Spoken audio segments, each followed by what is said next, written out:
Lô đi nó lo chập lại lên á. Nó muaประมาณ1kg nè. Bây giờ mua cho là phua sẽ mua chỉ nhất được hậu nè. Rồi giờ mua nhâm mua cú nè. Yeah. là能讲， 1 kg á. đúng rồi tiếng nó tam cho chị cho sát cả không có đi ốp bê khoa cô đi nó lông nó khoa mà chú ơi chúng ta là để trong lên cửa cái đó lông mà đến thì có thì dân thôi chú nó cả ta cũng đâu đấy Có bộ cá rồi, nó đi qua. nó lột cố đó đi đó nó lột cố cá ừ. chỉ cho cái phố à hắn ta nó lấy lẽ đó Lò chứ đấy à, nó chỉ mà nó thay nó nhau sẽ trong lăn lò ya. cố là gì chỉ lo à Lăn lò. nó thì chỉ cho luôn hết cũng mà là một lỗ rồi nè chỉ cho nó đến đây chỉ mà là một lỗ rồi nè để cổ chua rồi mua đi đó đúng không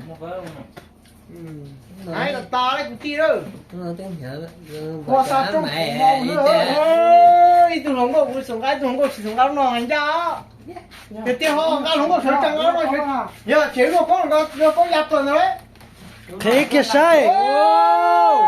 chuyện này nó đi thôi Cá tiệt tiệt. thế nó chỉ là thêm vài tiền trẻ đó nhìn lại đó tiền đấy Món này qua đi trái. Qua đói tiền nó Qua đói nói món trong chia hậu tôi gì. nó phải tay lúc còn đây cho anh lại có cũng nó xưa Qua kêu gì ra gì đó nhầm ra. cô đi ra cô chỉ nói nó là cô chính ra là cái bóc tàn á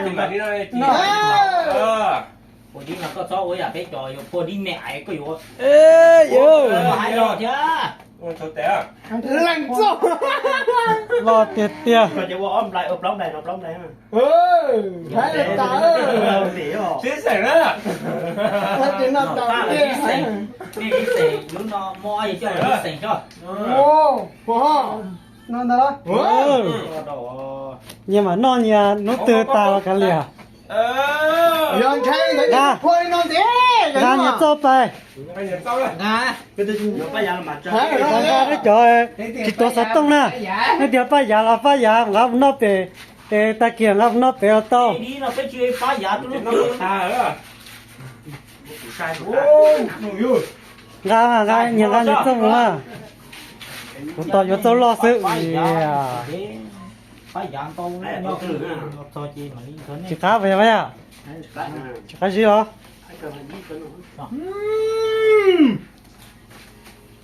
phá ra cái chuông chè chào đi nó chuông chè Chắc đẹp chưa? giờ vì đi chào hàng chưa lúc đi nó giờ đi ra ta chỉ chấm nó chuông chè của luôn mà nha Giờ dùng giờ nhỏ hổ nó. nó chỉ là vô ốc nó từ cái nhau họ lại à thì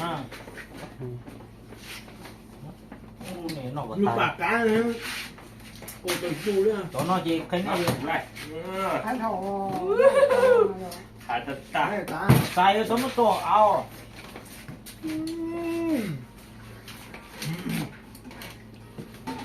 Tao luôn. sao tôi cái cá ngay Chỉ cá sắp vào đi à? no là gì no chung no Nó phải là tao đi lăng nó chỉ sẵn nó đi rồi chỉ sẵn nó đi rồi